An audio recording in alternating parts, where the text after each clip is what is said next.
I'm Jane Lee, and this is Campaign Catch-Up, bringing you the top news and analysis on the 2022 federal election. It's Wednesday, the 4th of May. Today, Chief Political Correspondent Sarah Martin joins me to discuss the political fight of Treasurer Josh Frydenberg's life. But first, here's what happened today. The rising cost of living dominated the day after the four major banks passed on interest rate hikes to their customers. Prime Minister Scott Morrison was in Adelaide saying the government would shield Australians from tough economic times better than the opposition. The waters will remain choppy globally and the headwinds will still be there. And what you will need is a government that knows how to handle this, that has been through the testing times of these last 3 years and has brought the Australian economy through. Now is not the time to risk Labor, who over 3 years still do not have an economic plan, and a Labor leader that doesn't even know what's going on in the economy and couldn't tell you what the cash rate or the unemployment rate even was 3 weeks ago. Labor leader Anthony Albanese was in Melbourne. What is the RBA's cash rate? The RBA's cash rate is at 0.35. He said the opposition had a plan to grow the economy without adding to inflationary pressures. And Australians, when they cast their vote on May 21, can think about this. Is this as good as it gets? Because a government that goes into its fourth term doesn't get better. They just get more out of touch, more complacent, more arrogant, and that's what we've seen from this government. The coalition announced it would freeze deeming rates for 2 years if elected to help pensioners whose cash deposits will grow as a result of the interest rate rises, a promise Labor said it would match. And the Prime Minister stood by his description of New South Wales's anti-corruption watchdog ICAC as a, quote, kangaroo court.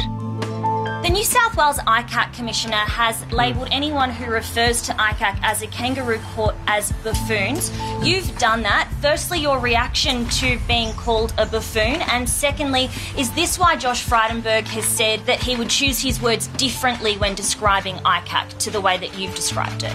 I stand by what I've said about why I don't think that model is a good model for the federal jurisdiction. He can say whatever he likes.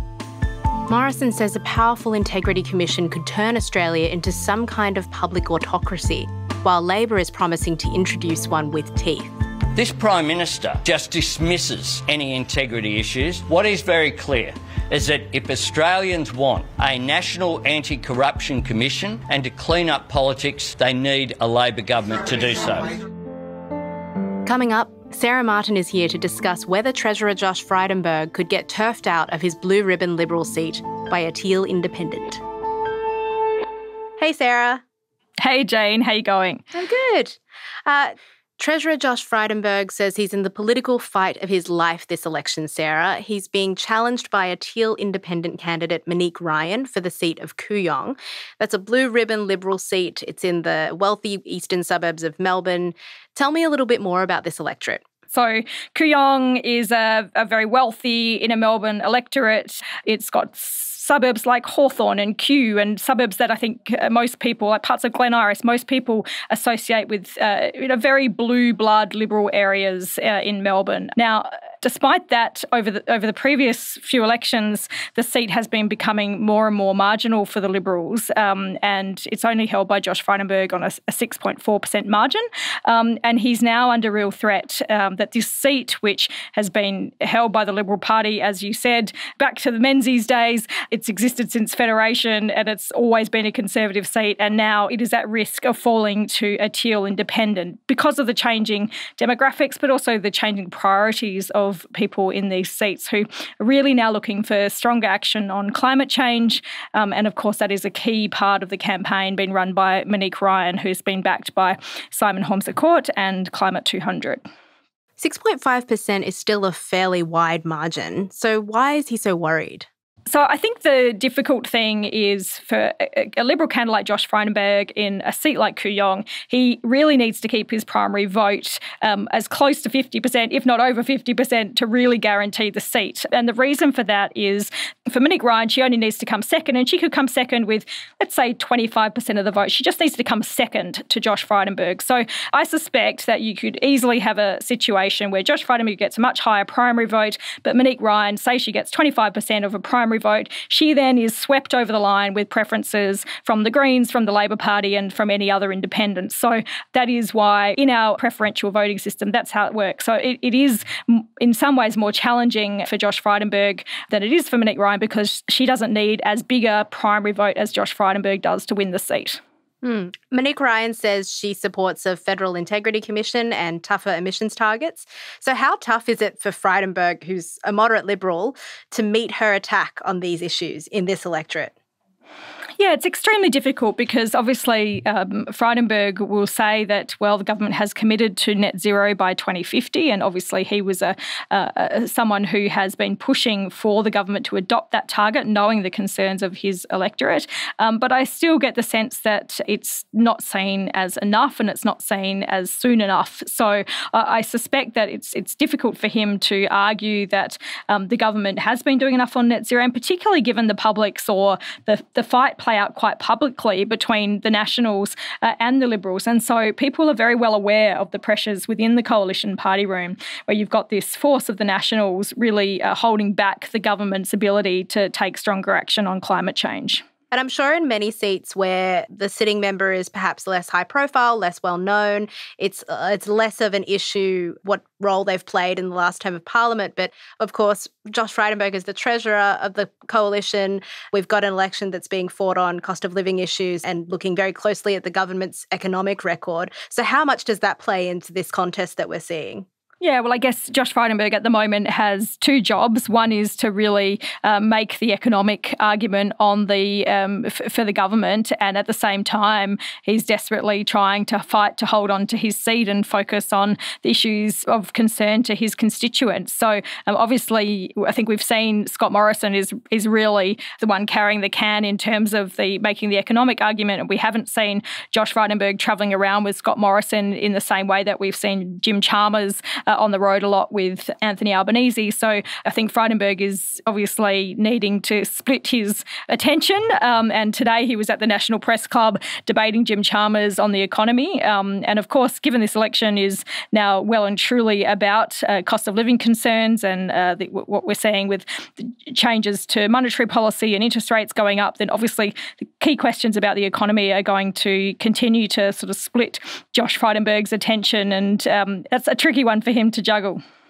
And you mentioned, Sarah, earlier the changing demographic of Kooyong and these inner eastern suburbs in Melbourne. We've been seeing here in Melbourne a really interesting divide. So Victorian political royalty is involved in Josh Frydenberg and Monique Ryan's campaign. We have former Victorian Premier Ted Baillieu helping Frydenberg's campaign and his son supporting Ryan, saying that he no longer has faith in the moderate wing of the Liberal Party. He doesn't think there's a small L Liberal component to the party anymore. What does this tell us about how the Liberal Party's identity is changing more broadly?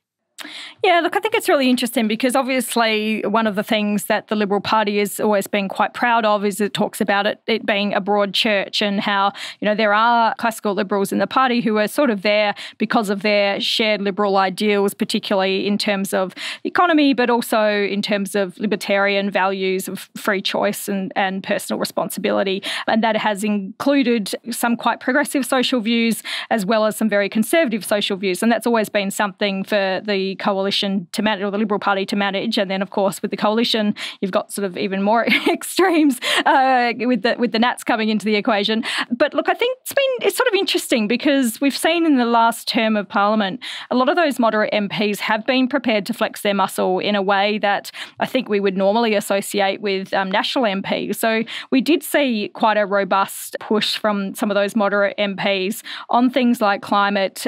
We saw people cross the floor. Bridget Archer, for example, crossing the floor on the Integrity Commission. And then we also saw a group of moderate MPs cross the floor on the religious discrimination bill. So it's sort of interesting that the moderates, they're definitely still there and they're still showing signs of life. But I think it's difficult in a party room where obviously you have some very strong conservative voices. It's perhaps not always easy for them to get their way. And I think that's something that these independent teals are really focused on. They sort of suggest, well, well, even if your local MP is a moderate, they have limited power to dictate the direction of the government, and so you're better off having a teal independent who perhaps can get balance of power on the crossbench and leverage some better outcomes that way. I mean, as we mentioned earlier, Kooyong is a blue ribbon Liberal seat, so symbolically it's a pretty big deal if that seat falls to an independent. But what will it mean more broadly for the Liberal Party if Frydenberg loses this fight? Well, I think it's a huge question for the Liberal Party. And I think if Josh Frydenberg loses his seat, then I think we can be pretty confident that he won't be the only moderate MP that is under threat to lose their seat. I think there's others who are also obviously at risk. If that happens, well, I guess a few things happen. One, it's sort of a realignment of, who the Liberal Party's people are. Are they going to let go of those people in those inner city seats and direct their attention elsewhere to the outer suburbs and regional seats and hope that they can counteract those losses in those areas? Are there enough seats for them to do that and remain relevant as the second sort of political party in Australia? And then, of course, there's sort of on the smaller scale, there's the consequences in the coalition party room itself. And obviously Josh Frydenberg is seen as a future leader. He's always been pegged as a future Prime Minister. But if he can't retain his seat, then obviously, let's say he does, I think it's unlikely that Josh would lose his seat and the coalition somehow win. So let's say Josh loses his seat, the coalition is in opposition and the Liberal Party has to pick a new leader. Josh isn't there. I think obviously Peter Dutton then becomes your most likely option. And if other moderate MPs lose their seats, then that diminishes the voice of moderate MPs in the party room. And so that's obviously going to influence the party's direction in terms of policy and its sort of priorities on that front. So it's super interesting, and I think I know we're talking about this as sort of what happens to Josh, but there is a much bigger question at play here, which is what happens to the Liberal Party without people like Josh Frydenberg in it. And I think that's a really big question, and the fallout from that is going to be super interesting if it comes to that. Thanks so much for your time, Sarah. I know you're busy, so I'll let you go. Thanks, Jane. Speak to you soon. That's your campaign catch-up for today. Make sure you also listen to today's special bonus episode of Australian Politics. Guardian Australia's chief political correspondent Sarah Martin is on the show with Peter Lewis, the executive director of Essential. They'll be discussing the latest Guardian Essential poll figures and the key issues that are driving the 6% of voters who still haven't decided how they'll vote in this election. For those that are undecided, worried about cost of living, which is their number one issue disproportionately, think about this. Labor, albeit modest policy agenda, is about government doing stuff. It's about government taking shared ownership in a home for a low-income worker. Morrison's is about letting the market work. To have a listen, just search for Australian Politics wherever you're listening to this podcast. This episode was produced by Alison Chan and me, Jane Lee.